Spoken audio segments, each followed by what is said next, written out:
Welcome to London. Here's how to make the most out of your first week in this iconic city. Day 1. Start with a classic.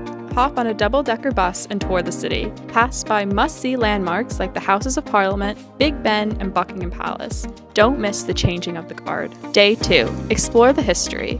Head to the British Museum, home to treasures like the Rosetta Stone. Plus, it's free. Day 3. Take in the culture. Spend time in Covent Garden enjoying live street performances, quirky shops, and delicious cafes. Day 4. Cruise the Thames.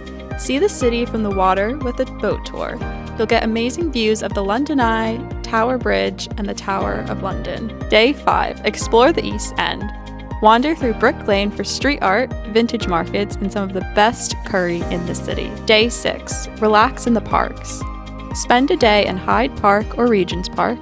Take a boat ride or have a picnic by the water. Day 7. End your week with a bang in Soho. Enjoy the vibrant nightlife, world-class restaurants, and maybe even catch a West End show. 1 week, a lifetime of memories. Welcome to London.